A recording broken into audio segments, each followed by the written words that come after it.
on est parti sur ce premier sujet qui est, donc avant tout, je vais juste me présenter. Donc, Karine Collier-Pesson, moi je suis conseillère en communication web et print. Aujourd'hui, je sors un petit peu de ma zone de confort parce que vous présenter un sujet comme celui-ci en ligne avec vingtaine de participants, comme ça c'est un petit peu nouveau pour moi et je m'excuse par avance de mes balbutiements. Aujourd'hui, je m'aperçois auprès de mes clients que de nombreux, on emploie des termes complexes, des acronymes pour tout, ce qui rend la compréhension du monde de la communication de moins en moins facile pour les dirigeants. Il convient pour moi, votre conseil, de retrouver tout simplement du bon sens, de la pédagogie et l'emploi de mots simples pour expliquer une stratégie. Et il me semble important de dire que sans faire appel à une grande agence de communication, il est possible pour un dirigeant de s'appuyer sur un maître d'œuvre expert. Expert de son métier, c'est mon rôle qui consiste à devenir ce maître d'œuvre, une plateforme de talent. Je pilote aujourd'hui un hub de compétences en transparence pour mes clients. Ce ne sont pas moins de 20 spécialistes qui m'entourent, des web marketeurs, rédactrices, web développeurs, graphistes, directeurs artistiques, photographes, vidéastes, en tout cas tous les experts qui peuvent composer les compétences essentielles pour produire des outils de communication performants. Voilà, donc pour pouvoir répondre de manière adaptée à un projet, à un dossier, à un client, une problématique client, celle que vous pourriez avoir. Donc je ne suis pas une technicienne, je suis une consultante qui simplement tente de prendre un peu de hauteur par rapport aux problématiques de mes clients. J'en ai fini pour cette présentation. Vous verrez qu'au fur et à mesure de ma présentation, vous pouvez prendre rendez-vous directement avec moi, puisque à l'issue de cette présentation, ce webinaire, je vous offre 20 minutes de conseils ou d'écoute pour votre entreprise spécifiquement. Donc n'hésitez pas, vous pouvez annuler jusqu'à une demi-heure votre rendez-vous pris. Donc vous prenez rendez-vous, si jamais vous n'êtes plus disponible à ce moment-là, vous pouvez l'annuler sans aucun frais ni contrainte. Voilà. Allons-y sur la présentation et le premier volet de cette présentation. La visibilité sur le web, est-ce que c'est une simple vitrine pour une entreprise? Est-ce qu'un site web, c'est une simple vitrine pour l'entreprise? C'est toujours la question qu'on se pose. Alors, la première réponse est oui. On va dire que le site web, c'est une vitrine de choix. Par rapport à une époque où le commerce devait attirer le visiteur par sa vraie vitrine, sa façade, ce même commerçant peut aujourd'hui faire parler de lui dans le monde entier. Sa visibilité s'est développée de manière phénoménale, je ne vous l'apprends pas. Sa notoriété peut devenir mondiale quand elle n'était que locale. Pour peu que son identité visuelle, sa marque et le choix de son territoire de marque soient adaptés à ses valeurs, c'est un démultiplicateur de contacts. C'est pour cela que souvent je dis que le territoire de marque peut devenir le territoire de chasse d'une entreprise. Son terrain de vente et de visibilité n'est plus que dans sa rue, il est dans le monde entier. Vous êtes bien d'accord avec cela. Réfléchissez donc toujours à l'image que vous souhaitez donner de votre marque, de votre entreprise, ce que j'appelle le costume de scène de votre entreprise.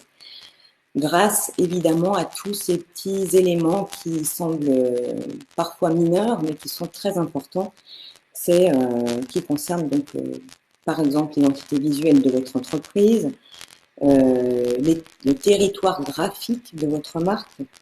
N'oubliez jamais qu'un logotype a une durée de vie moyenne de 6 ans. Au-delà, il est vite caduque. Les grandes marques ne cessent de relifter leur identité visuelle, c'est vraiment important. Et puis, en règle générale, effectivement, l'ADN, ou en tout cas les valeurs de l'entreprise, sont bien perçues quand le territoire de marque, de l'identité visuelle, est juste par rapport aux valeurs de l'entreprise. Donc oui, c'est une vitrine de choix. Le site web qui est visible par des millions de passants, des potentiels acheteurs ou intéressés par votre marque, votre entreprise. Donc la première réponse est oui. C'est toujours l'idée de la notoriété. Je suis en train de me perdre dans mes notes, mais je passe à la slide suivante, excusez-moi. La deuxième réponse, c'est non. La visibilité sur le web, votre site web, c'est plus qu'une simple vitrine. C'est une mine d'or pour votre base de données. C'est un outil d'étude de marché. Je m'exprime autrement. J'observe que de nombreux dirigeants ne connaissent pas ce potentiel d'études de marché et tentent par ailleurs de mener des études coûteuses pour bien connaître leurs clients et prospects, pour tenter de déterminer quel profil ont leurs acheteurs ou intéressés. Or, il suffit déjà d'analyser comment réagissent les internautes sur votre propre site web pour avoir par Google Analytics, outil gratuit, c'est le premier petit tuyau que je vous donne, nombre de données sur les comportements d'achat et les visites des internautes qui le voient. Est-ce que vous avez déjà connaissance de ces analyses de ce Google Analytics? Non. Alors, je lis Marion qui dit non. Oui, c'est mélangé. Donc, c'est un petit outil, un petit module qui s'ajoute qui est ajouté par votre développeur à votre site web et qui permet en fait de mesurer l'audience. Comment savoir comment ça fonctionne? C'est à votre web développeur que vous devez demander ça. En tout cas, tout développement de site web induit forcément l'insertion de Google Analytics dans son moteur initial en fait. Oui, non, les réponses sont assez croisées. Si vous n'avez pas encore de site web, sans doute vous connaissez déjà les profils de vos clients. Je suis certaine que oui. Non, alors je lis Goulin, excusez-moi, je ne sais pas quel est votre prénom. Non, c'est gratuit. Ce que je vous livre aujourd'hui, ce sont des outils qui sont gratuits. Cyril, voilà. Donc c'est gratuit. Hein. Google Analytics, c'est un module qui est proposé par Google et qui vous permet de mesurer votre audience. Donc c'est un outil de statistique qui permet à chaque administrateur de site de pouvoir analyser son audience. Il est totalement gratuit. Il a été mis en place par l'entreprise américaine qu'on connaît bien en mars 2005. Il est aujourd'hui utilisé par plus de 3/4 du marché international. Très simple d'utilisation, de compréhension, mais aussi les statistiques fournies sont multiples et d'une grande utilité. Il vous fournit l'évolution graphique chiffrée de l'audience d'un site.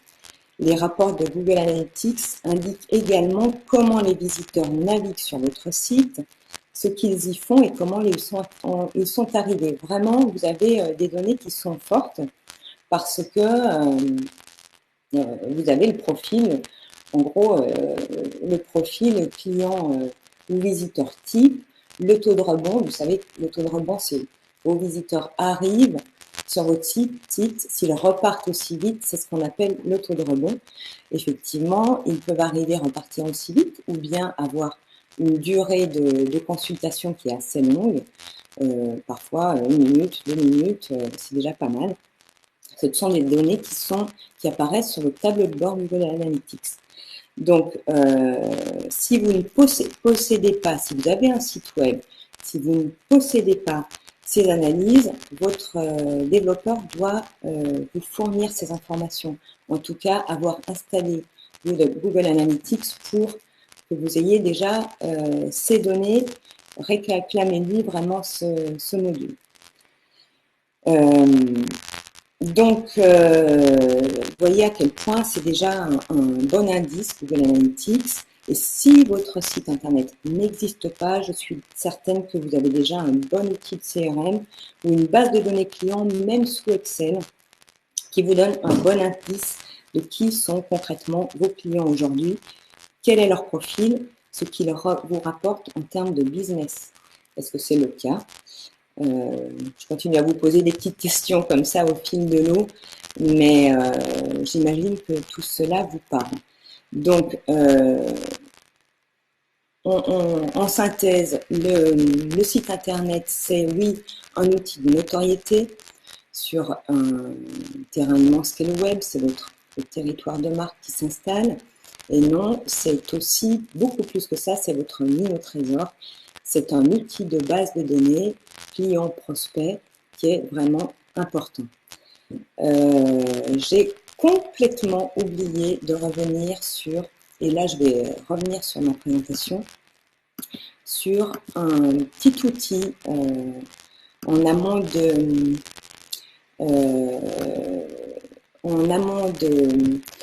Google Analytics et qui s'appelle Google Business, qui est l'annonce Google. Est-ce que vous la connaissez, cette annonce? Non. Alors, c'est tout simplement, vous savez, lorsque vous cherchez une entreprise, un restaurant, que sais-je, sur le web, souvent, vous rentrez en même temps une zone géographique, je dis n'importe quoi, un restaurant qui s'appellerait La Bonne Fourchette et qui est à Lyon. Vous rentrez ça sur Google et vous avez à droite, en haut à droite, une annonce Google qui renvoie sur les horaires, le site web, etc. Est-ce que ça vous parle? Non. Bon. Vous la voyez, cette annonce Google. C'est à nouveau un petit outil gratuit que propose Google et qui est tout simplement une fiche renseignement, vos horaires, les images de votre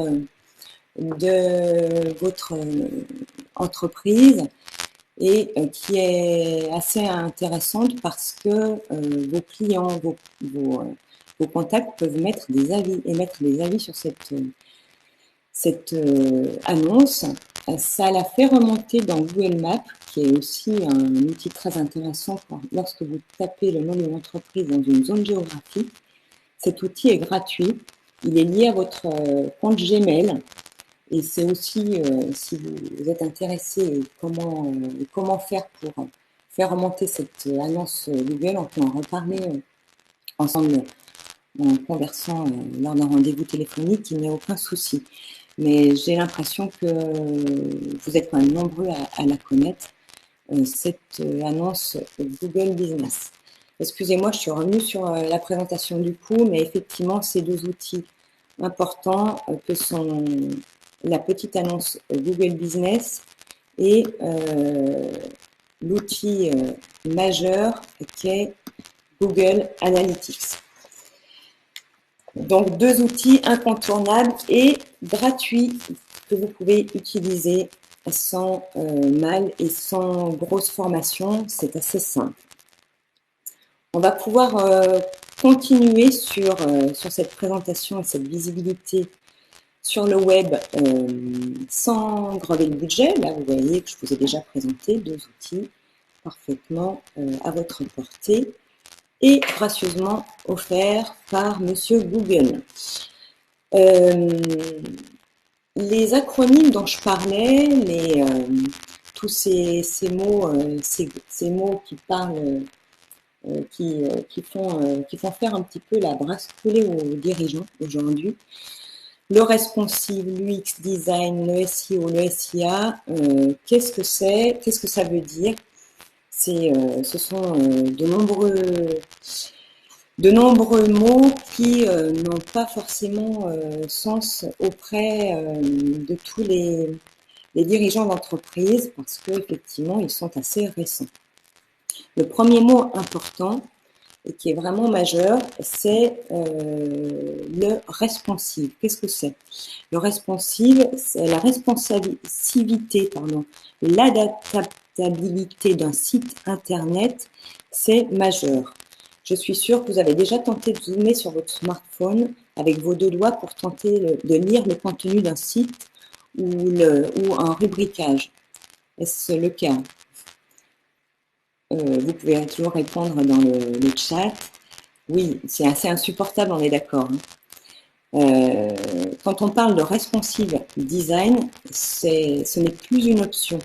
Votre site internet doit parfaitement s'adapter au smartphone, car comme vous le savez sans doute, 55 à 65%, je crois qu'on est passé à 70 depuis que j'ai écrit cette note, se font depuis ces supports, smartphone et tablette.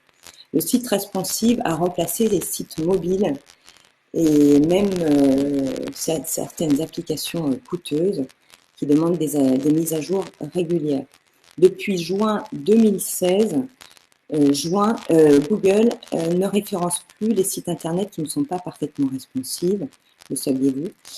Vous aurez beau avoir un site magnifique et dense en contenu, sur ordinateur, il ne sera pas référencé s'il n'est pas responsive. Donc, la partie site mobile friendly, c'est majeur. Pourquoi? Parce que, mettez-vous à la place de Google. L'intérêt de Google, c'est la vitesse de chargement, de transfert des données d'un site. C'est-à-dire que sur un mobile, ça doit être très très vite. Ça doit passer très très vite. Vous savez peut-être que 75% des internautes ne restent pas sur un site qui met plus de 4 secondes à se charger. Imaginez toutes les images qui ont à se charger sur le smartphone d'un site web. Si elles mettent 15 secondes à se charger, vous n'aurez aucune consultation parce que effectivement, il sera trop long à charger. Donc, vous perdrez la plupart de vos internautes. Pour vérifier je dirais la vitesse de chargement de votre site web. Là aussi, petit tuyau gratuit, vérifiez sur ce petit outil qui s'appelle PageSpeed Insights, dont vous voyez aujourd'hui sur la présentation le lien. C'est un petit outil qui est formidable et qui vous permet de déterminer sur 100% la vitesse de chargement de votre site sur ordinateur, sur mobile et sur tablette. Quand vous êtes à moins de 50% de vitesse de chargement, soyez vigilant, demandez un petit peu des comptes à votre développeur, c'est vraiment majeur, voire prioritaire, la vitesse de chargement. Donc, vous voyez encore un petit outil assez facile à utiliser, PageSpeed Insight. Le deuxième, je dirais, incontournable pour parler de cette responsivité, c'est un petit peu la même chose pour ce qu'on appelle l'UX design. Pour Google, toujours pareil, le niveau du UX design doit être pertinent, adapté à la cible, aux usages parfaitement fonctionnels. Comprenez simplement dans votre métier, votre secteur d'activité, ce qui fait qu'un site internet remonte en tête de SERP. En SERP, c'est la première page de Google et que chaque entreprise, bien sûr, vise. L'UX design consiste vraiment à penser, concevoir un site web pour que son utilisation soit optimale. Avant même de le développer, on s'intéresse avant tout à l'utilisation qui sera faite par l'utilisateur, son parcours type et les actions attendues de sa part. Il suffit pour vous de penser aux mauvaises expériences passées sur un site pour comprendre. Des minutes perdues à chercher des pages ou des catégories à cause d'un menu peu clair, des appels à l'action qui ne ressemblent pas assez à des boutons, des images qui ne se chargent pas assez vite. Tout ça, c'est ce qu'on appelle vraiment l'UX design. Si vous le pensez bien, ça permet d'éviter tous ces problèmes, d'atteindre vos objectifs. Un site non ergonomique, c'est une perte de trafic, vraiment. Tous les besoins des utilisateurs doivent être traduits en une fonctionnalité concrète, bien visible et intuitive.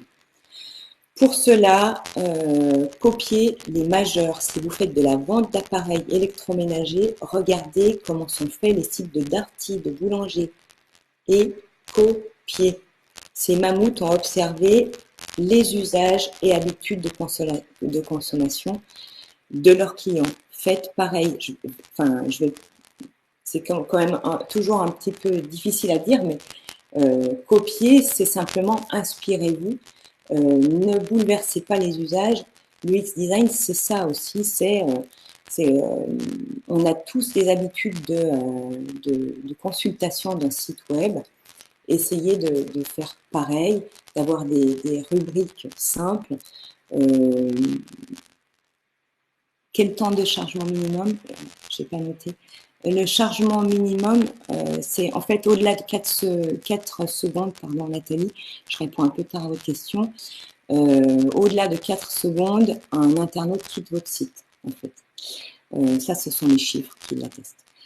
Donc, je reviens simplement à la copie des majeurs. Vraiment, essayez de vous inspirer de ce que font vos concurrents majeurs sur votre site web. N'allez pas chercher, quand vous réservez un hôtel, vous avez pris l'habitude de faire apparaître directement les dates, le nombre de voyageurs, la destination où vous allez. Comme sur Booking, Airbnb, si vous possédez un hôtel, vous souhaitez que vos potentiels clients aillent directement réserver une chambre, faites pareil, simplement, il n'y a pas... Les internautes sont cultivés, formatés sur ces pratiques, n'essayez pas de faire autrement. Donc, un petit tuyau encore pour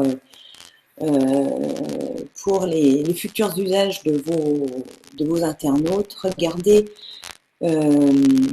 ce petit outil qui est en cours de développement par Google, non, il est déjà développé, qui s'appelle Google Lens, qui permet, vous savez, on est sur une génération d'Instagram, vous prenez en photo un produit, un objet, un lieu, et automatiquement Google renverra au site web qui, en fait, ce sont les usages de demain, qui vendra, le site web qui vendra ce produit, qui en parlera, etc. Donc, regardez comment c'est fait, c'est assez bien, c'est déjà avant-gardiste. Lens Google, c'est vraiment la consultation de demain, les usages de demain de vos internautes. Je continue un petit peu à dérouler parce que le temps file et je suis toujours un peu à la bourre. On parle de SEO, SIA. Quelle est la différence? Le SEO, c'est en anglais Search Engine Optimization. C'est entre guillemets un outil gratuit. Alors, entre guillemets, parce que c'est quand même du temps. Le SEO, c'est du référencement naturel. Ce sont tous les ingrédients de contenu, texte, information et visuel qui font que Google reconnaît de manière évidente un site. N'oublions pas que Google tente toujours de manière binaire de livrer une information fiable, pertinente. Au plus, un site internet met bout à bout des mots-clés, un hommage d'images. N'oubliez pas de nommer vos images quand vous les rentrez sur votre site internet. Si vous vendez des produits, je ne sais pas, de déco, mettez bien lampe, inox, blanche, etc., etc. Pas des codes et des noms bizarres. Google référence aussi le nommage des images. Est-ce que vous le saviez? Google Lens, oui, c'est parfaitement adapté pour la vente de produits. Je réponds un petit peu en retard à chaque fois, excusez-moi. Donc, c'est vrai que le nommage de vos images, vous l'oubliez souvent, mais c'est vraiment important. Demandez si vous avez quelqu'un qui remplit votre site de produits que vous vendez, eh bien, il faut que toutes les images soient bien nommées de manière pertinente avec les usages et le jargon de votre métier. Donc, toujours pour le SEO, un référencement naturel, c'est déjà tous ces bons mots, ces mots-clés mis bout à bout, aussi bien dans vos textes que vos images. Nommez les images, même pour des illustrations, des articles, même sur un site non marchand, oui. Si vous êtes, je ne sais pas dans quel métier vous êtes, Lydia. Dites-moi juste en gros, d'accord, si, eh bien, si vous rentrez une image quelconque pour, je dirais, produire un article, une actualité de votre métier, eh bien, renseignez l'image par, effectivement, tous vos mots-clés inhérents à votre métier et tous ceux qui peuvent être intéressants pour attirer des internautes. C'est déjà du référencement, ça. C'est du référencement naturel et donc gratuit. Donc, quand on parle de SEO, toujours pareil, ce sont des règles de bon sens qui font que Google fait ce qu'il faut pour renseigner au mieux ses utilisateurs. Donc, vous voyez, c'est quand même ça gratuit. Le SIA, c'est différent, c'est effectivement du référencement qui est payant, qui peut pallier celui qui est naturel si vous êtes sur un marché très bataillé, vous vendez des piscines, vous vendez du crédit immobilier, que sais-je, ou si le temps et les moyens humains et les compétences vous manquent. Donc là, effectivement, vous achetez des mots-clés, vous achetez des annonces sur Google, et ça palliera un petit peu le référencement naturel si vous avez des manques sur ce volet-là. Là, pour le coup, le référencement payant, comme son nom l'indique, n'est plus du tout gratuit. Vous pouvez aussi regarder juste par curiosité quels sont les mots-clés tendances sur Google Trends, qui est aussi un petit outil qui référence tous les mots-clés les plus recherchés.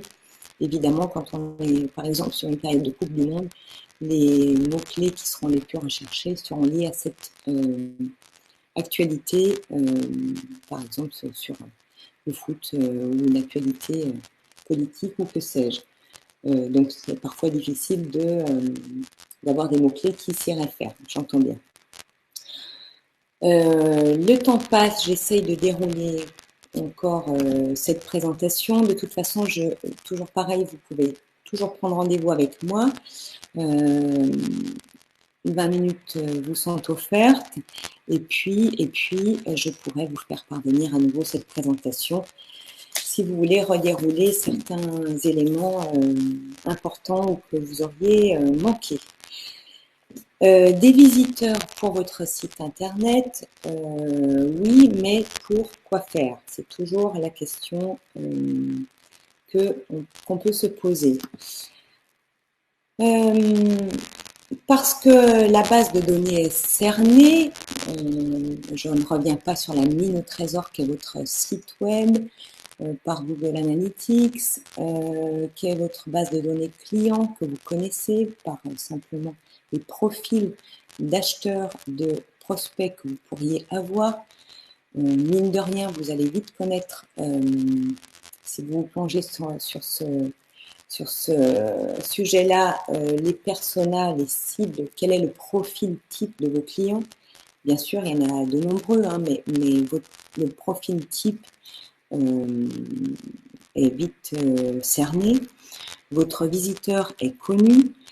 Le design est le plus juste possible par rapport à l'usage de l'internaute. Vous avez bien fait votre métier, votre web développeur aussi, votre rubricage est intelligent. Tout converge vers le contact internaute et ou l'achat. Le visiteur est dans son élément, le site internet qu'il visite est dans le territoire et les valeurs qu'il attend d'une marque, de votre entreprise. Il est dans ses habitudes de visite et son parcours de consommateur est parfait. Donc ça, c'est je dirais le tableau idéal. On a coché toutes les cases. n'oubliez pas, dans ce contexte, le repos. Alors, le repos, c'est toujours en anglais, Research Online Purchase Offline, qui désigne l'attitude du consommateur à rechercher d'abord sur Internet tous les renseignements possibles sur un produit avant de l'acheter en magasin physique. Ce parcours d'achat hybride et omnicanal est aujourd'hui ancré dans les habitudes de vos clients. Donc, qu'est-ce que je vous dis par là? Je vous dis simplement que les habitudes de consommation aujourd'hui ont vraiment changé et les clients, la plupart, quel que soit votre métier, ont besoin d'un contact physique. Un revendeur, un conseil téléphonique, ils ont besoin de savoir à qui ils ont affaire.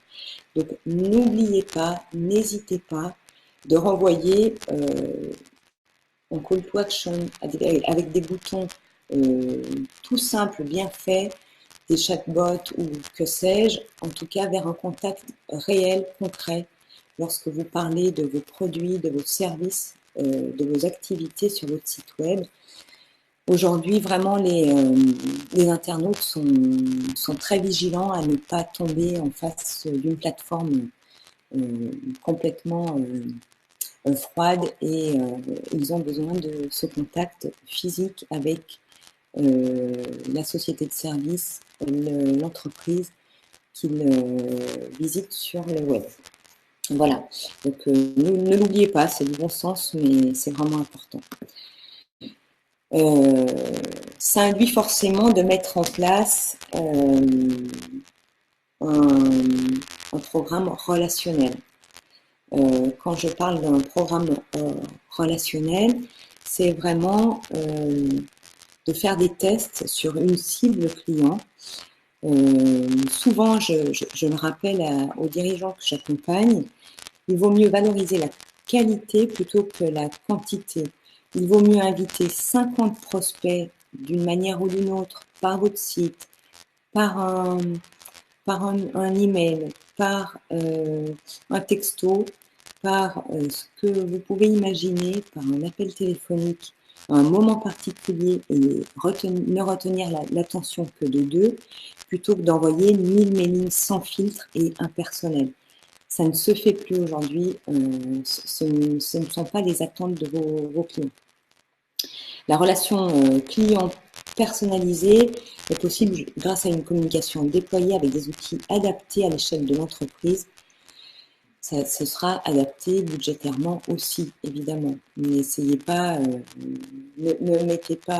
n'envoyez pas, une fois de plus, par des plateformes en ligne, 2000, 10 000 mailings comme ça dans la nature. Vous risquez d'avoir un taux de distribution qui est très faible et surtout un retour sur investissement tout aussi faible. Je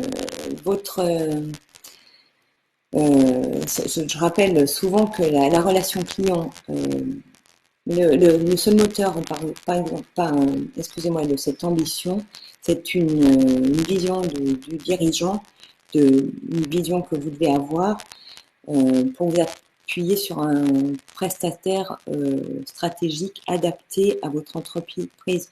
Une fois de plus, n'utilisez pas des outils, je dirais, impersonnels, trop, je dirais, de masse quand vous êtes un consultant ou une petite entreprise. Voilà, le travail de communication aussi en interne de l'entreprise pourra faire que vous cultivez déjà en interne vos collaborateurs, vos collègues sur le bon usage d'une signature mail, de parler de l'entreprise, je dirais, véhiculer de simples outils de marque et valoriser vos propres valeurs avec des outils simples. C'est bien signer un mail, avoir un contact téléphonique le plus simple possible, avec bon sens. Ça sera déjà ça, passer du virtuel au concret dans votre relation client. J'ai l'impression d'avoir fait le tour sans vraiment. Là, j'imagine que vous avez déjà des questions.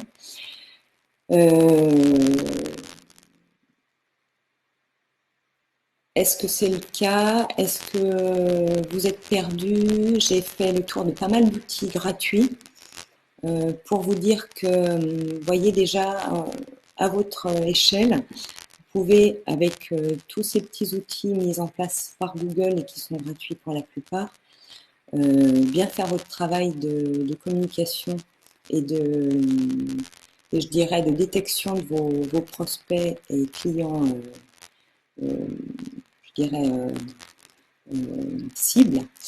Est-ce que vous avez l'impression d'avoir eu déjà des possibilités? L'identité de marque pour un consultant est importante. Oui, bien sûr, l'identité de marque est importante pour tout le monde. Marion, c'est si vous communiquez avec votre nom déjà, c'est déjà une marque. C'est le cas. Est-ce que vous avez d'autres questions sur ce volet-là ou sur d'autres? Oui, bien sûr, je vous enverrai le support de mon intervention. Si vous avez loupé le début, c'est possible aussi de le recevoir. Tout sera enregistré. Clair et synthétique, Google Business, Google Lens, oui. Acheter plusieurs mots-clés, est-ce la solution? Achetez déjà un mot-clé. Commencez par faire de la qualité, vraiment essayer d'observer ce qui se passe quand vous faites, par exemple, une annonce payante avec sur un mot-clé spécifique, quel est le retour sur investissement. N'oubliez pas de regarder lorsque vous avez une action précise de référencement payant, une publicité, ce qui se passe sur votre site web, toujours avec Google Analytics, qui vous donne un bon tableau de bord de ce qui s'est passé sur une page. Une landing page, par exemple, une page d'atterrissage de votre campagne, vous vous renvoyez vers un produit, un contact, une page spécifique de votre site. Voilà, donc n'oubliez pas toujours de suivre vos campagnes, ne serait-ce qu'avec ce petit outil qui est Google Analytics, le tableau de bord référence de votre site. J'ai appris plein de choses. J'ai l'impression de ne pas vous avoir donné beaucoup de choses, mais en tout cas, si c'est le cas, tant mieux. Merci, Diana. Il faut tester.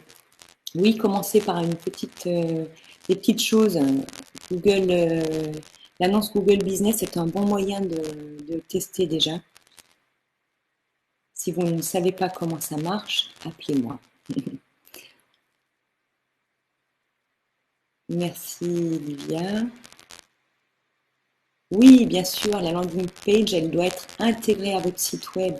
Votre site web, c'est toujours le noyau dur, hein, c'est là-dessus que vous, c'est votre plateforme de marque, c'est là-dessus que vous